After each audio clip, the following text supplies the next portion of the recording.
¿Le dieron participación a las mujeres en los puestos de mando? Por ejemplo, en el buró que tenían, el buró Pero militar. por primera vez las mujeres pasamos mucho a ser parte del buró militar. Siempre nos tomaron en cuenta, porque nosotros demostramos que estábamos hombro con nuestros hombres. Ellos tenían la idea, los americanos, que éramos un grupo de comunistas. Ellos vinieron a matar comunistas. No había... No nacionalistas. No habían comunistas. Es que en ese instante no podía verlo, todos éramos nacionalistas, con ideas muy avanzadas para la época. Pero no podía ver, cada quien tenía su pensamiento, pero se respetaba.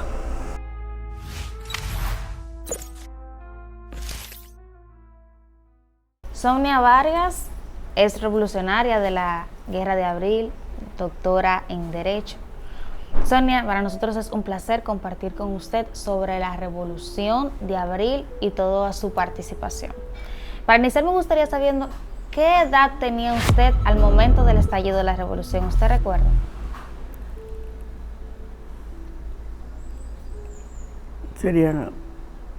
Va a cumplir 60 ahora la Revolución. Va a cumplir 60 años este 24 de abril. Tenía 20. 20 años. ¿Usted? No bien cumplido, pero sí. ¿Usted era estudiante universitaria en ese momento? Sí. Es decir, que usted aún era muy joven. ¿Usted estudiaba en la UAS? Sí. ¿Recién había emigrado hacia la ciudad? ¿O? Sí, yo vivía aquí. No vivía, sino que vine a estudiar en la universidad. La revolución me cogió en mi pueblo porque era finalizando Semana Santa. Ok. Entonces, cuando explotó la revolución... ¿Cuál es su pueblo? Tenares. Cuando se vino el pleito el 24 de abril. El 24 de abril, ahí en el puente, allá en Papá y un grupo, se amaneció haciendo sándwiches para traerlo para acá, para llevarlo, para darle comida a los que estaban, ¿verdad? Participando. Entonces yo le pedí a papá que yo quería venir, no le dije que me iba a quedar. Solamente le dijo que quería venir a ver. A ayudar a entregar. Dijo que sí. Cuando llegamos ahí a la Rosa Duarte, esquina México, ahí había un dispensario médico, en esa esquinita. Y yo le dije, me duele un poco la cabeza al chofer, ¿qué tal? Y me quedé ahí. Ahí empecé a bajar para el Espaillat, que tenía un tío. Okay. Ahí. Pero ahí empezaron los tanques de... Esto ya fue el 27, que usted llegó de Tenares hacia la ciudad. Ahí empezó a tirar la Marina de Guerra. Recuerdo como ahora, que tiraron un tanto, una cosa. Y yo me abracé a una mata para resguardarme. Seguí bajando hasta que llegué al Espaillat. Ahí estuve unos días buscando a Emma Tavares, que éramos como amigas, compañeras. Emma, la hermana de Manolo. De Manolo, que era del 14, yo era del 14. ¿Usted era miembro del 14 de julio? Sí, miembro del 14 de julio. Es decir, que ahí usted comenzó a buscar a sus compañeros y las personas que usted conocía. Exacto. Hasta a Emma la tenían media oculta, porque no querían como que saliera, hasta que ella salió. Entonces me integré con las muchachas, la Lobatón 6, donde estaba Teresa, Chiri, Strofer, Sagrada, un grupo. Ahí nos integramos la muchacha. ¿Y perdió a su papá? Usted lo dejó a él entregando sus sándwiches y usted se quedó... Sí, no. Pues el papá sabía ya que yo me iba a quedar. Entonces, ahí yo me integré con ella, inmediatamente me integré a la Academia Militar y fui la encargada del abastecimiento. De la comida. De la comida y de la ropa. Entonces, ¿cómo funcionaba eso? ¿Cómo ustedes se abastecían? ¿Desde dónde le llegaba a ustedes esos alimentos? Bueno, a veces conseguíamos que en la ópera lo que estaban encargados del abastecimiento general de lo más alto, pues nos daban una orden y uno iba y buscaba. O ellos conseguían ropa y nos decían, uno la repartía. Pero teníamos que buscar también la comida. ¿Cómo era para el aspecto de la comida? ¿Era mucha gente participando? Pero para la comida de nosotros. Ok. Ahí también estaba. Para la comida de su comando. Sí. Ahí también estaban los muchachos que estaban heridos, que le daban de alta. Los pata blanca. Los pata blanca. Ya te lo dijeron. Los pata blanca lo teníamos nosotros. Entonces había que darle comida a ellos también. ¿Y qué cocinaban ustedes? Lo que apareciera. ¿Qué recuerda usted un día? ¿Un locro de pacofí? ¿Un Te voy a decir la historia mía. Cuéntame. Yo en mi casa no comía habichuela blanca porque para mí eran amargas. Y no comía bacalao porque me envenenaba. Ah, bueno. No lo comía. Y el primer día,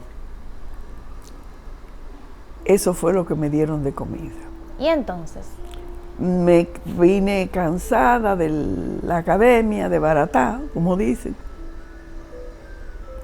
Y me senté, no me senté en la mesa, sino en los escalones, porque era de 2 plantas la casa. Abajo teníamos los pata blancas y arriba vivíamos nosotros. Entonces ahí yo me lo comí. En el trajín se me olvidó y bajo un tiroteo grande que había, que nos tuvimos que meter, que íbamos a romper el cerco y todo, yo me recordé que yo comí bacalao y que no me hizo daño. Y habichuelas que no estaban amargas. Que no eran amargas. ¿Y entonces? No, de ahí yo aprendí a comer. Fue una de las cosas que yo aprendí en la revolución a comer, porque había que comer lo que apareciera. Ahí no había elitismo ni nada de eso. Usted menciona que estaban en una casa que era de 2 niveles, donde abajo tenían a los pata blanca y arriba dormían ustedes. ¿Esa casa de quién era propiedad? ¿Cómo ustedes ingresaban ahí? ¿Cómo se organizaban en ese aspecto? Nos lo buscaron los comandos, el comando del 14 de junio, los jefes, nos ubicaron ahí. Cuéntame el proceso de usted ingresar a esa casa, porque tengo entendido que usted hacía un inventario de lo que había y luego entregaba lo que encontraba. Eso es así. Yo hacía el inventario, ahí no se podía perder nada. Porque cuando entregábamos, que nos mudamos a otro sitio, llamábamos al dueño para que lo recibiera. Por ejemplo, hubo un problema con los pata blancas. ¿Qué pasó con los pata blancas? Que empezaron a venir los familiares a verlo, entonces me estaban cogiendo la comida. ¿Y entonces qué usted hizo? Que le puse llave a todo. ¿Y quién tenía el control de esa llave? ¿Usted? Yo. Entonces ahí ellos me secuestraron. ¿La secuestraron? Cuéntame el proceso de ese secuestro. No, allá arriba, y se pusieron abajo con pistola y nada, entonces ya vinieron la gente del comando y me sacaron. Pero sí le dije, Emma tenía un revólver, un cachafú, y lo había dejado. Me lo había dejado porque yo me quedaba sola con él. Y yo le dije, el primero que se mueva lo mato. ¿Y qué tiempo duró usted ahí secuestrada? Nosotros duramos, nada, fracción de segundo. Como 1 hora o media hora, porque entonces lo sacamos, lo tiramos para afuera. ¿Se quedaron sin los pata blancas? Se fueron, lo sacamos, pero nos mudamos a un apartamento que está frente a frente a la bomba de gasolina que está en la Independencia. Ahí hicimos el inventario, ahí hicimos, el señor fue muy atento, muy amable. ¿Qué recuerda usted que usted puso en ese inventario, que había en esa casa? Había maquinilla, muebles, todos los materiales de la cocina, lo que se necesitaba. Una casa amueblada con todo. Habían tocadiscos, todo. Entonces, ahí tuvimos hasta que se negoció todo. Después nos integramos, todas íbamos a la academia militar. Sí. Nos reconocían como las muchachas de la academia. Las muchachas de la academia. Pero antes de llegar ahí, a mí me gustaría saber, porque quiero que usted me hable de la academia, pero porque me gustaría saber, con el tema de la comida, ¿usted no tuvo algún problema un día de que se le quedara alguien sin comer? Que faltara comida. ¿No se presentó esa situación? Bueno, siempre faltaba, pero dábamos, nos repartían. Si aparecía un poquito, nos lo repartíamos entre todos. O sea, si nada más podíamos comernos 2 granos de arroz, nos comíamos 2 granos de arroz, pero todo igual. Cuando no logramos después ir al mercado, iba yo me prestaban 3 hombres de los grandes. Pero siempre aparecía porque la gente nos llevaba comida. ¿De los pueblos venían? De los pueblos. Venían, entraban y nos llevaban comida. ¿Qué le traían? Plátano. Carne, plátano, lo que apareciera, espagueti y esa cosa. Después de ahí, cuando nos mudamos para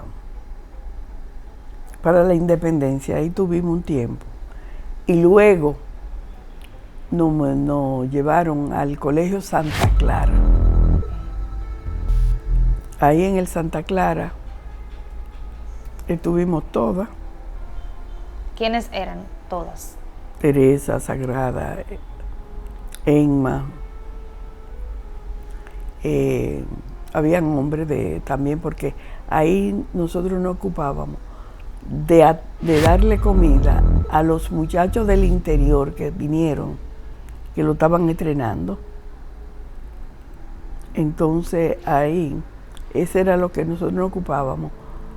Teníamos una persona que cocinaba. Es decir, ¿ustedes no cocinaban? No. ¿Ustedes simplemente organizaban el tema de la comida, de repartirla? Sí, eso se encargaba otro grupo. Yo tenía que buscar la cosa, dirigir y ya. Otro grupo se encargaba ya de eso. Porque nosotros teníamos tareas más importantes. Hábleme de esas tareas más importantes. ¿Cuáles eran? Ir a la academia militar. ¿Cuándo fue que se creó la academia militar? A los pocos días, después del pleito de la zona norte. Ok.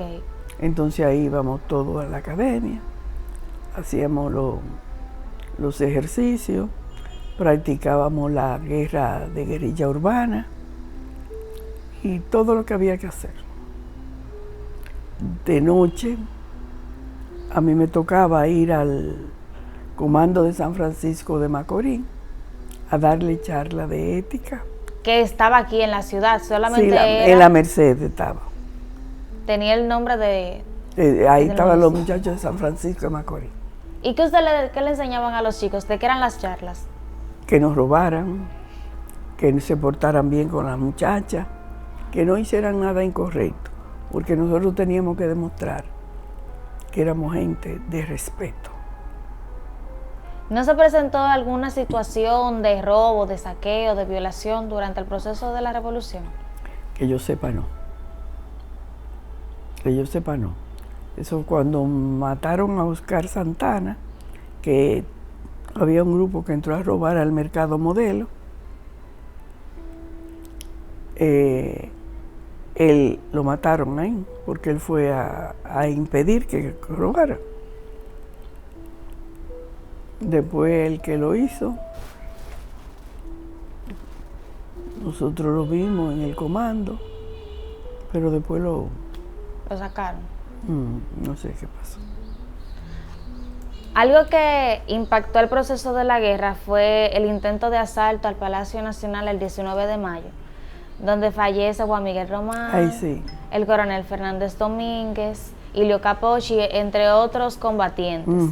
¿Cómo afectó el ánimo de la guerra estas pérdidas importantes? Fue muy duro, pero no dejábamos que no afectara porque teníamos que seguir para adelante. O sea que llorábamos, decíamos, pero para adelante. Se lamentaban, pero seguían en la lucha. Sí, la lucha. No podíamos ceder, porque si cedíamos, los americanos se quedaban con esto. Y nosotros teníamos que defender la patria, por encima de todo. ¿Cómo era el trato que recibían ustedes de los americanos que llegaron aquí? Bueno, justo un día después de que usted llegara a la capital de Tenares, según su cronología. ¿Cómo era el trato que ustedes recibían de ellos? Nosotros no nos acercábamos a ellos. Y si lo veíamos, le voceábamos, le decíamos de todo. ¿Qué le decían? Gojón yanqui. Le pedían que se fueran. Claro. ¿Usted recuerda más o menos qué cantidad de yanquis fue que llegó aquí al país? Bueno, se dice que vinieron en un barco 42,000 marines, que fue lo que se apodaron, se quedaron aquí. Okay. Porque ellos vinieron a coger la República. Pero los muchachos de nosotros eran sumamente valientes. Y de verdad, fueron héroes. Fueron héroes. Porque defendieron con uña y diente, como dice, la patria, que era nuestro deber. En cambio, con el CEFA, ¿cómo era el trato de los militares del CEFA, los militares de San Isidro, que también estaban en contra de ustedes? Tampoco se acercaron no había a ellos. no había trato. Pero no. las intimidaciones, las misiones que ellos realizaron. Ahí era una guerra, no había trato. Era el enemigo contra el enemigo, ¿entiendes? Entonces no podía haber ningún tipo de trato. Si ellos avanzaban hacia nosotros, le tirábamos. Y si nosotros avanzábamos, ya nos tirábamos. La participación de la mujer en el proceso de la guerra fue importante. Muy importante. Sin embargo, a mí me gustaría saber, ¿le dieron participación a las mujeres en los puestos de mando? Por ejemplo, en el buró que tenían, el buró militar. Pero por primera vez las mujeres pasamos mucho a ser parte del buró militar. Siempre nos tomaron en cuenta, porque nosotros demostramos que estábamos hombro con nuestros hombres. Las mujeres ahí demostraron que tenían la capacidad. Claro. Y nos respetaban. Y de verdad que nos defendían. Ellos, esos muchachos, nos defendían como... Las condiciones eran igualitarias para mujeres y hombres, por lo menos del lado constitucionalista. Sí, señor. Por cierto, el nombre de constitucionalistas, ¿se lo dieron ustedes o alguien más los bautizó con ese nombre?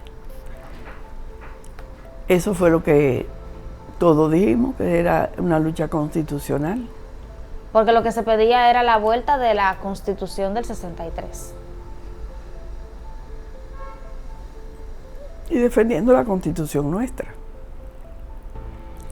Porque ya teníamos que había caído Manolo en la montaña y ellos tenían la idea, los americanos, que éramos un grupo de comunistas. Ellos vinieron a matar comunistas.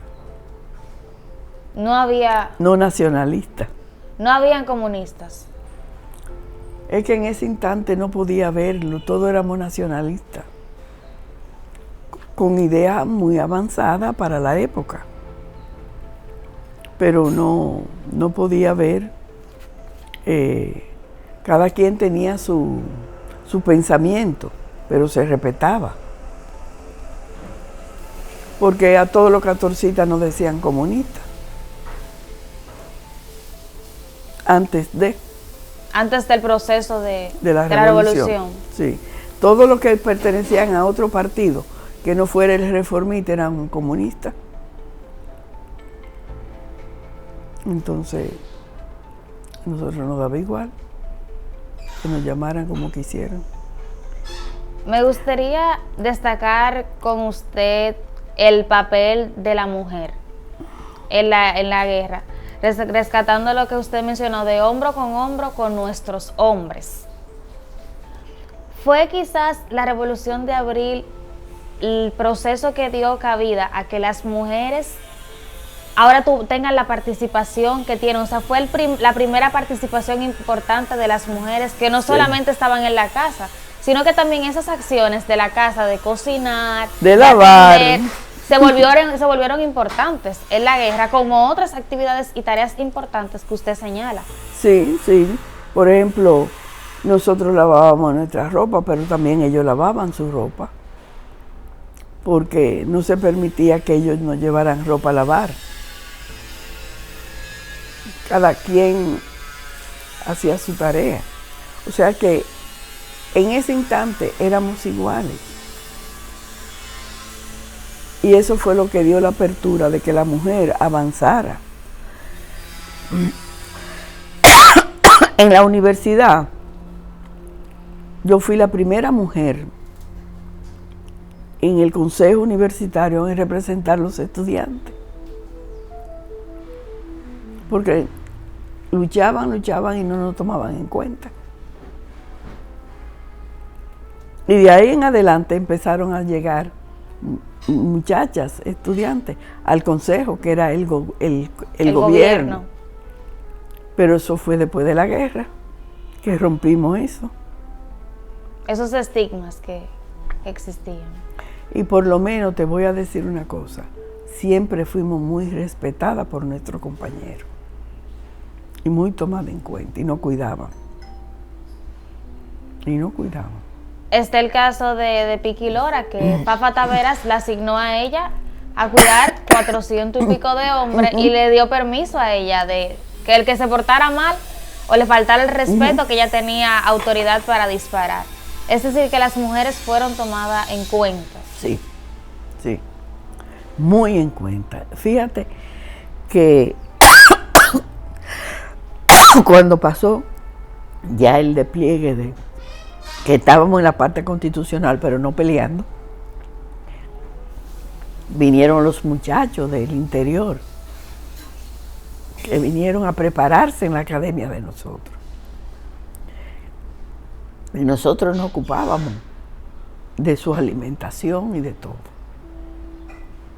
para que ellos pudieran hacer y aprender todas las cosas en la academia. Es decir, a pesar de que el proceso de la revolución tuvo mayor presencia aquí en la capital, que fue donde se libraron la mayoría de las batallas importantes, los jóvenes del interior, como su caso, se trasladaron aquí para participar. No fue aislada la revolución. No. Tuvimos un cerco, pero después nosotros rompimos parte porque en San Francisco de Macorís ¿Usted hubo un lanzamiento. en ese intento de asalto a la fortaleza Juan Pablo Duarte en San Yo Francisco? estaba en Tenares. Usted estaba en Tenares. Y tuve que salir. Porque mi papá y otra persona manejaban el cuartel de Tenares. Y se les dijo que no asaltaran el cuartel porque ellos estaban bajo control. Pero no escucharon. Y un policito, un evangélico, que el flojo tiro que tuvieron que huir. ¿Hubo muertes ese día? No, no hubo muertes. No hubo muertes. No hubo muerte. En San Francisco sí. ¿En San Francisco sí? Sí, mataron. ¿Cayó alguien que usted conocía ese día, que usted era afín? Un primo hermano. Un primo hermano. Él estaba del lado de los constitucionalistas. Sí. Mino Vargas, Minito. Teresa, Pero eso se quiso hacer para el interior, pero no fue posible. no fue posible extenderlo, pero como quiera ustedes participaron, o sea, Sí. quienes Sí. estaban en el interior sabían y tenían conocimiento de lo No, que porque estaba. fuimos de la capital para allá. Fueron concientizando, quizás, No, que ese levantamiento fueron los muchachos de aquí. que fueron hacia allá. Sí, ya con conexiones que teníamos con gente de allá, donde se van a esconder, donde van a estar. ¿Tú entiendes? Ok. Porque ahí nosotros pensábamos extender. Esas eran las intenciones que tenían. Sí. Y con este intento que fue al final frustrado, no se logró, con lo que había pasado en mayo, en el asalto del Palacio, ¿en algún momento no se sintieron derrotados o dijeron realmente estaba valiendo la pena? No, ningún momento. ¿No quisieron tirar la toalla? Nosotros no. Si no es por las negociaciones que vienen y hacen, nunca pensamos fue cuando ya el gobierno hizo todas sus negociaciones, que respetaron la vida de todos nosotros. Entonces, fue porque, por ejemplo, yo no podía volver a mi pueblo, ¿Por qué? porque la policía iba de una vez a allanar, a buscarme. Yo regresé a mi pueblo en diciembre. Y en diciembre ocurrió el asalto a Matún, en Santiago. Pero después. Para usted como mujer, ¿cuál fue el momento más crítico de la revolución? Bueno, cuando se dijo que se iba a romper el cerco, que lo iban a romper. ¿Por qué? Para salir, porque estábamos encerrados. Entonces, Camaño había dicho que había que romperlo y todos estábamos de acuerdo. Y, por ejemplo, el momento más difícil que tuve yo particularmente, fue una noche que estábamos reunidos en la academia militar y los brasileños empezaron a tirarnos, nos descubrieron.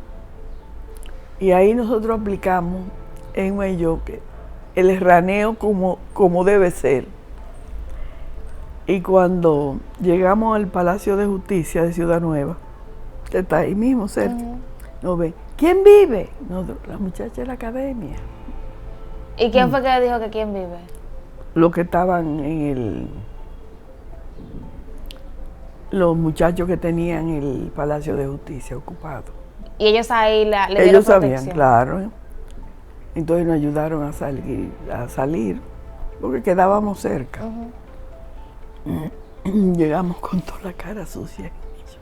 ¿Sintió miedo esa noche? No te sé decir si miedo, que lo importante era salvar la vida. ¿Pensó que podría morir ese día? No, nunca se me pasó. Nunca le pasó por la cabeza. Si los yanquis no habrían intervenido, ¿cómo usted cree que habría finalizado la revolución? Se hubiera vuelto otra vez a la Constitución. ¿Habría vuelto Juan Bosch? Sí.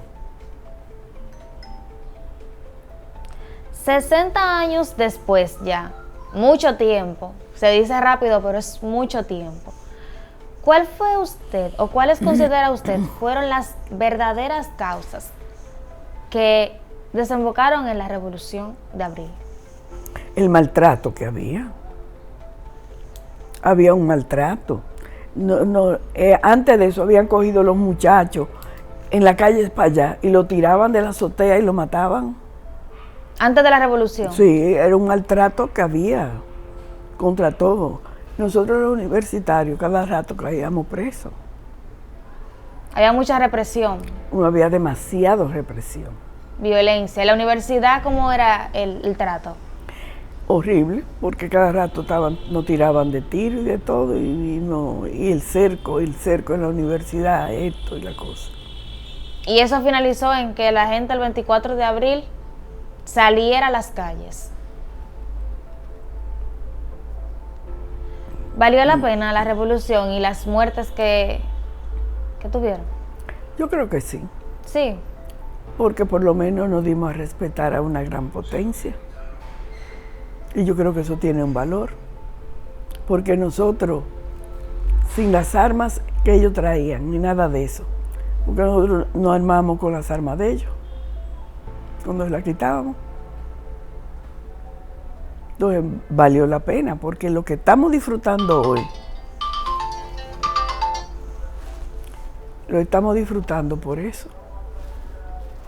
Si se presenta otra oportunidad de tener que salir a las calles, como salieron a las calles el sábado 24 de abril, ¿usted estaría en la disposición de salir a las calles o decir desde Tenares y venir para acá a colaborar en lo que usted pueda? Claro que sí. Te voy a responder como le respondí a un señor en Estados Unidos en el aeropuerto, que me dijo, qué sé yo, qué patatín. Me recuerdo ahora qué fue. Yo sé que le respondí, ustedes empiezan a intervenir de nuevo. Pues mire, yo voy a estar al frente otra vez. Y se asustó cuando yo le dije así. Porque fue una frescura de él. ¿Cómo usted describe o definiría la guerra de abril en una sola palabra? Dio la libertad a las mujeres de demostrar que éramos seres humanos, igual que los hombres. Para usted eso fue lo más importante. Para mí es lo más importante. De que se dieran cuenta que nosotros teníamos la capacidad que ellos tenían. Y eso le abrió la puerta a muchas mujeres hoy, del campo, de donde vienen, del Cibao, de Barahona, del sur, donde tienen una libertad al escoger lo que quieran hacer. Porque antes tú decías, yo quiero ir a la universidad. No, eso es para hombres. Mandaban a tu hermano, pero a ti no. Y así. ¿Cuál, además de esta, cuál es la importancia de que las nuevas generaciones que no vivieron la guerra, que no saben lo que sucedió, conozcan este tipo de eventos y acontecimientos importantes en la conformación de la República y en el mantener la democracia? Eso. Bueno, para mí lo más importante es educar a la población y empezar desde la niñez, de los primeros cursos, a hablar sobre el respeto a tu país y no sentirse jamás inferior a otro país. Nosotros somos iguales, sin potencia o con potencia. Entonces, para mí lo más importante es que ya las mujeres han abierto los ojos y están yendo a las universidades y están yendo a la escuela. Y eso abrió un camino para la mujer, que antes eran pocos. Para entrar a esa universidad había que coger 3 exámenes. 3 exámenes. ¿Y sobre qué los exámenes? Sobre conocimiento. Habían 3 profesores en una silla y cada uno te hacía una pregunta y el último, el cuarto, era hacer una descripción. Y a la gente como nosotros del interior nos preguntaban cosas muy fuertes, duras.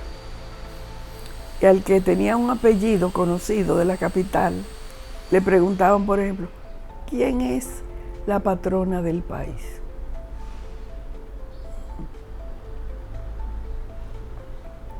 Y así,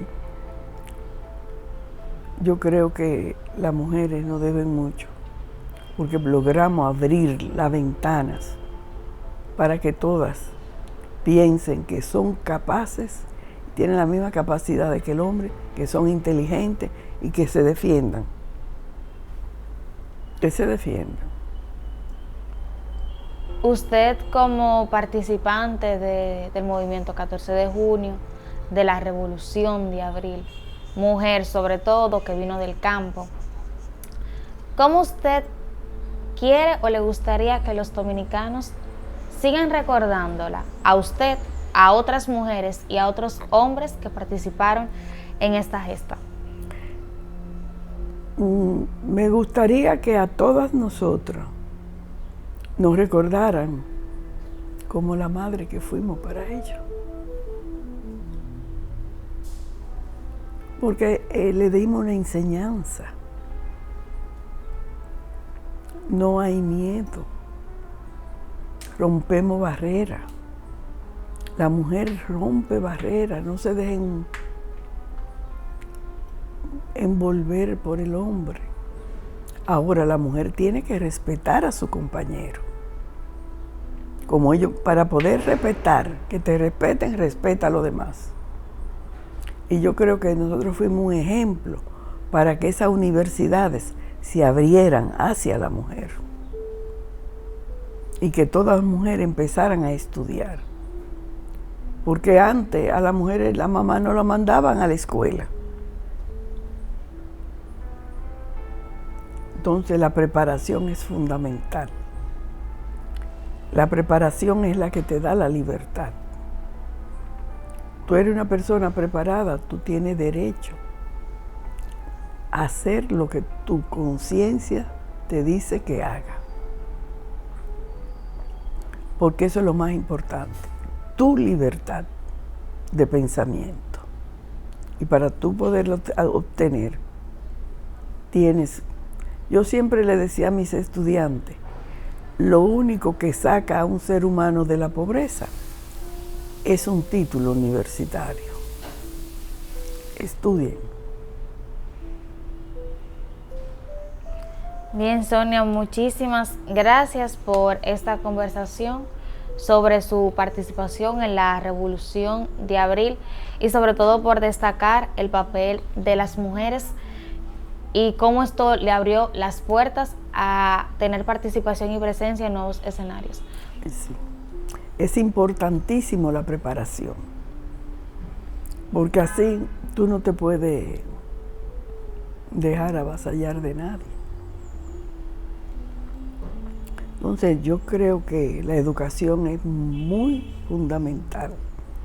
Y aquí tiene que cambiar ya la educación. Este lío que hay con los automovilistas es educar a los niños desde pequeños sobre cómo manejar en una ciudad, el respeto al semáforo, el respeto a que cuando hay una luz roja no pase.